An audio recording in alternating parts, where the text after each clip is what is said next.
सख्ती अगर बरती गई रहती तो हो सकता है कि हत्या रुक जाती, हत्या नहीं होती। क्योंकि एक लड़के को चाकू, इसके पहले भी चाकू लगा और ताज ज़बरदस्ती उस लड़के से माने सुलेनामा के तौर पर या केस को उठाने के लिए बाध्य किया गया, जबकि लड़का वो दिया था। और उस समय अगर किया गया रहता इस घटना को अंजाम देने वाले, चाकू मारने वाले पर कार्रवाई, तो यह हो सकता है कि हत्या नहीं होती।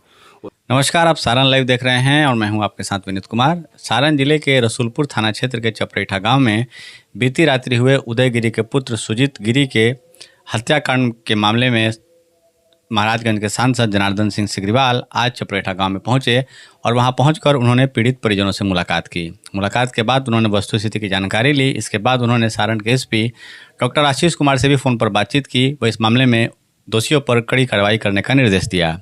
आपको बता दें कि बीती रात्रि चपरेठा गांव में पार्टी के झंडा हटाने व लगाने को लेकर विवाद हुआ था, जिसके बाद सुजीत कुमार गिरी की हत्या चाकू गोदकर कर दी गई थी और इस मामले के बाद वहां तनाव की स्थिति बनी हुई थी। पुलिस ने हालांकि स्थिति को नियंत्रित किया है और आज जब पोस्टमार्टम के बाद सुजीत कुमार गिरी का शव गांव पहुंचा तो स्थानीय लोगों के द्वारा एकमा सिवान जो NH है उसे चपरेठा के पास जाम किया गया था। हालांकि पुलिस ने काफ़ी मशक्कत के बाद वहां जाम हटवाया। इसके बाद महाराजगंज के सांसद जनार्दन सिंह सिग्रीवाल पहुंचे और महाराजगंज के सांसद जनार्दन सिंह सिग्रीवाल ने यह बात कही कि यदि पुलिस तत्पर रहती तो इतनी बड़ी घटना नहीं घटती, इस घटना को घटने से रोका जा सकता था। साथ ही साथ आपको यह भी बता दें कि इस पूरे मामले में पुलिस की कार्यशैली पर भी परिजन सवाल उठा रहे हैं। परिजनों का यह कहना है कि थाने का जो चौकीदार है उसकी मिलीभगत थी, ऐसा आरोप परिजन लगा रहे हैं। और परिजनों का यह भी कहना है कि थाना प्रभारी को कई बार सूचना देने के बाद भी कड़ी कार्रवाई और त्वरित कार्रवाई नहीं की गई, जिसके कारण ऐसी घटना घटित हो गई। बहरहाल इस मामले में पुलिस अपने तरीके से जांच कर रही है और सारण पुलिस ने इस मामले में 2 लोगों को गिरफ्तार किया है। मामले में प्राथमिकी दर्ज की जा चुकी है और पुलिस अपने स्तर से जांच पड़ताल भी कर रही है। चाकू लगा था, यहाँ पे भी लगा था, तो ये बारा बाबू केस भी किए थे, तो बारा बाबू हमें भी उठाकर जेल में बंद कर दिए थे। अब बोल रहे थे कि अगर नहीं उठाओगे तो तुम पे भी FIR करेंगे, तुम्हें भी जेल में भेजेंगे। हमकी भी धमकी दे रहता है। हमारा गाँव का चौकीदार है, जो चौकीदार भी मिला रहता है, चौकीदार सब कराता है। ये लेकर हम लोग का 5-6 बार मार चुका है सब।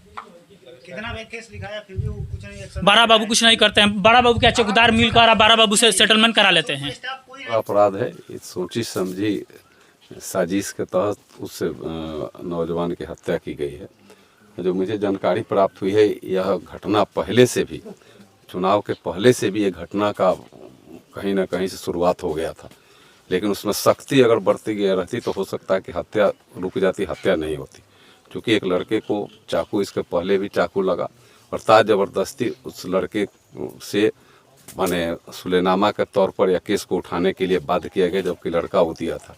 और उस समय अगर किया गया रहता इस घटना को अंजाम देने वाले, चाकू मारने वाले पर कार्रवाई, तो यह हो सकता है कि हत्या नहीं होती। उसके पहले भी मुझे जो जानकारी यहाँ आने के बाद मिली है कि यहाँ बारात भी गांव में जब आया था तो गांव में भी यह लोग अश्लील, वो बारात में जा कर के बारातियों के साथ अश्लीलता का व्यवहार कर रहे थे। उस समय भी गांव के लोगों ने जब दबाव दिया तो उस पर भी लोगों ने उसका, हमें लगता है कि गलत तरीके से उस पर दबाव बनाया।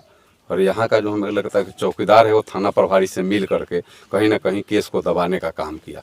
यहाँ का चौकीदार और थाना प्रभारी दोनों मिल करके हमें लगता है कि दोनों इस केस के अंदर कहीं ना कहीं वो है। अगर वह केस में सख्ती से माने काम किए रहते, अगर चौकीदार सही जानकारी देता, सही लोगों पर दबाव बनाता, तो ऐसी घटनाएं नहीं होती।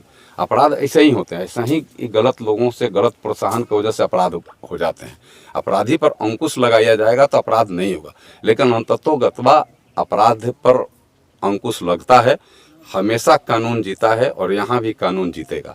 अपराधी को हमेशा कठोर दंड मिला और यहाँ भी कठोर दंड मिलेगा। कोई नहीं रोक सकता है। आप यहाँ हो सकता है कुछ ताकत लगा करके कर सकते हो, लेकिन आप यहीं, पूरे दुनिया नहीं है। दुनिया बहुत बड़ी दुनिया है, दुनिया छोटी दुनिया नहीं है कि आप ये समझ रहे हो कि घर और दरवाजे पर ही दुनिया है। दुनिया बड़ी दुनिया है और दुनिया स्तर पर जो कानून है, कानून काम करती है।